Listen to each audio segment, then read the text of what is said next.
My uncle ventured beneath the gigantic groves. Now his uncle, he is moving beneath the gigantic, means having a huge extent, huge size. Groves means group of trees. I followed him. Axel says he followed him, though not without a certain amount of fear. He had little fear. And why not, since nature had shown herself capable of producing such stupendous vegetable supplies? Because he has seen that everything, whatever he was seeing, was all in gigantic way, isn't it? Everything in a massive way. And so says, if the vegetation is such, then certainly why might we not meet with mammals just as large and therefore dangerous? And so he says, if ever we come across the mammals, they will be as dangerous because of their large size. I particularly remarked here means noticed, in the clearings left by trees that had fallen and been partially consumed by time. So the area where the trees, some of the trees had fallen and they were, they were turned to be like fossils. He found that there were many leguminous shrubs. There were many leguminous shrubs like the peas and all, beans and all, no? Such as maple and other eatable trees, which are dear to ruminating animals. Ruminating animals means those animals, those who chew and eat, like the rats and all. Then there appeared, after this he saw, confounded together and intermixed, the trees of such varied lands, specimens of the vegetation of every part of globe. Then further he sees that there were trees, they were all intermixed and they belonged to the varied lands, to different lands, and so they were just like the specimens of vegetation that grow on every part of the globe, and they were so intermixed that it could confuse anybody.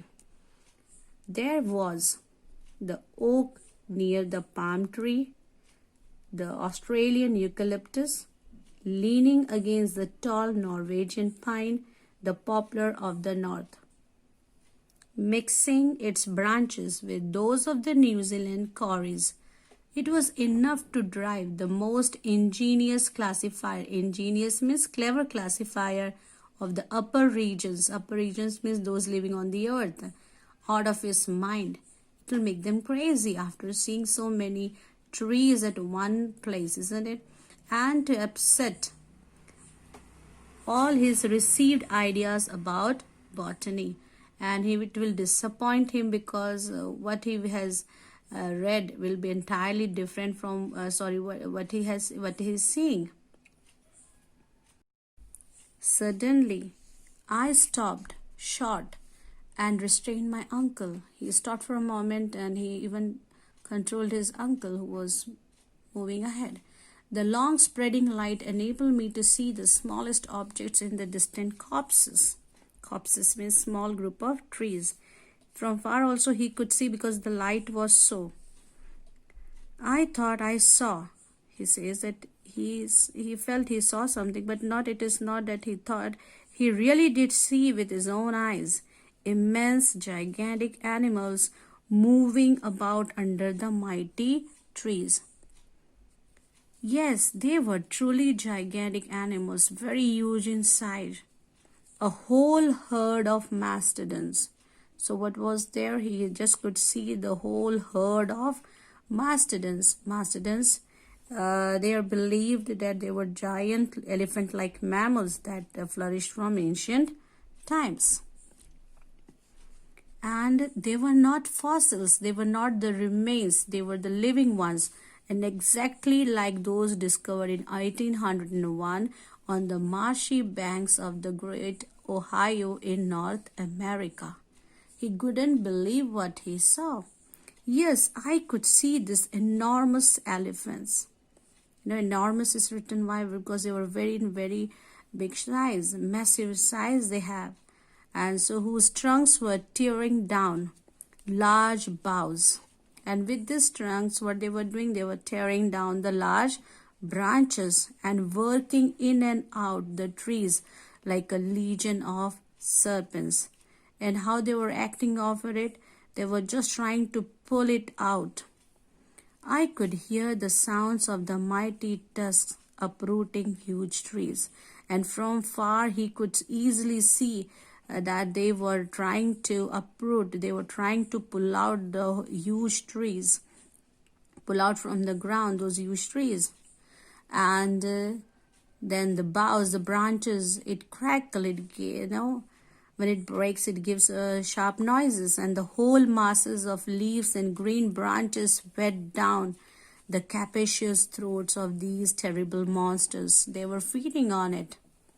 Capacious means having much space, because they were massive animals, so certainly their throats might also be big enough so to swallow down these leaves and green branches.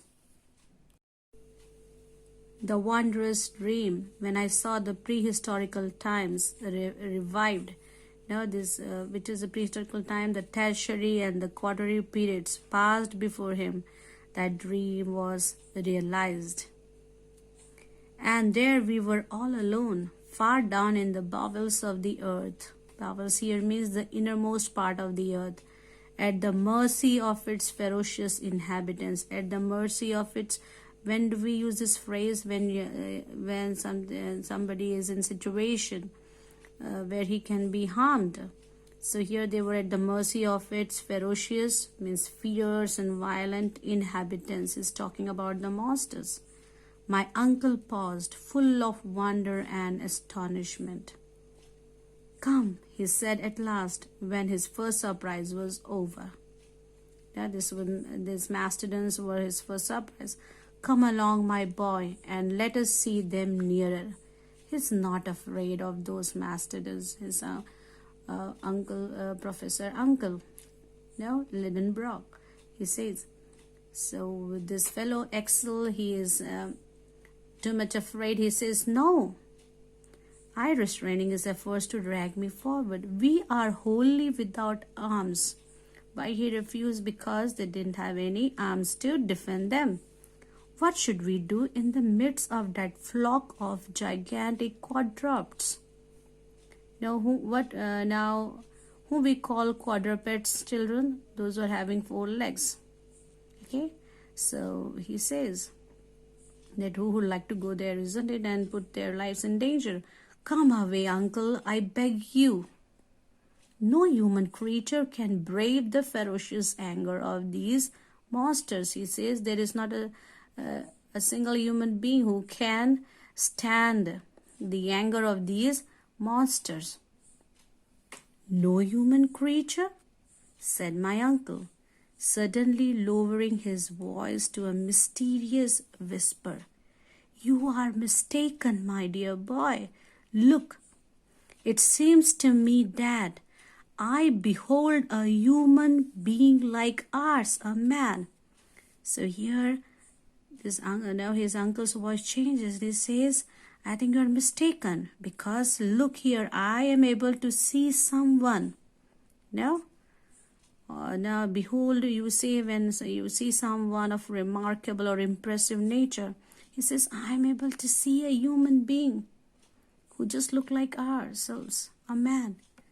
I looked, shrugging my shoulders. He knew that other than those 3, there were no human beings, and so he just, you shrug your shoulder, you show indifference, that you don't agree. He decided to push incredulity to its very last limits. Incredulity means that's something that is difficult to believe.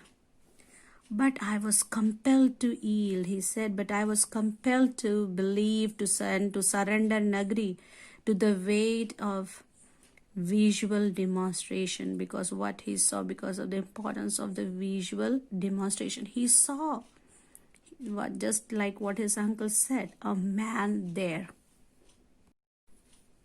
Yes, not more than a quarter of a mile off. Not quarter of a mile means somewhat like 400 meters. Leaning against the trunk of an enormous tree was a human being, a man of these subterranean regions. These subterranean regions means the region that existing below the surface of the earth. You can say the underground regions, keeping this innumerable herd of mastodons. There were so many in number. Okay, so he was just looking after those, you can say, or shepherding those mastodons. Yes, it was no longer a fossil, but a giant capable. Giant, he says, because even he too was not of the size of the human beings. He was also oversized, you can say, or like a superhuman being, super being. So, giant capable of guiding and driving these giant monsters. His height was about 12 feet, usually 6 to 7 feet we people have, isn't it? 6 is okay. But here it was of 12 feet. His head, as big as the head of a buffalo, was lost in a mane of matted hair. Now his much of his this thing head was covered by the mane, means here long flowing hair of matted hair, means with tangles and all, no knots and tangles. It was indeed a huge mane. He says that was individually his hair or his mane was really long enough, like those which belong to the elephants of the earlier ages of the world. In his hand was a branch of a tree which served as a crook for this prehistoric shepherd. So you can see in the picture that man is holding a means a branch, isn't it, children? Just like the shepherds, they have a crook, that stick. If you see in their hand, the shepherds, and to one of the end, the top end, it even have a hook also. And so we remain profoundly still, speechless with surprise. This is what Axel says. But we might at any moment be seen by him. Nothing remained for us but instant flight. Instant flight means to run away from there. Come, come, I cried, dragging my uncle along, and for the first time he made no resistance to my wishes. A quarter of an hour later, we were far away from that terrible monster. Now that I think of the matter calmly, and that I reflect upon it without any emotion, means no emotion of fear and all when he thinks about all that. Now that months, years have passed since this strange and unnatural adventure happened to us, what am I to think? What am I to believe? No, it is utterly impossible. Our ears must have deceived us. Now he says what we have heard cannot be, that noise cannot be there, and our eyes have cheated us. What we heard and what we saw can never exist. No human being could be by any possibility have existed in that subterranean world. It is impossible that a man, a giant, or a superman would have been, a superhuman would have been there. This is what Axel says.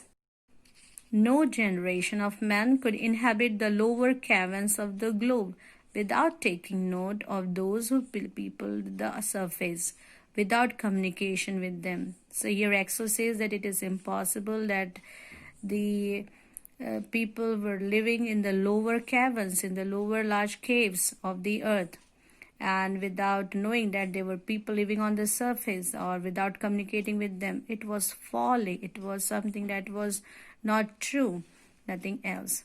The animals surpassed in height all things known to modern sciences. Means even the modern science do not agree to the heights of these animals. A living man, and with him the whole generation of gigantic animals buried inside the earth. Axel says it was too monstrous to be believed. It was too hard to be believed.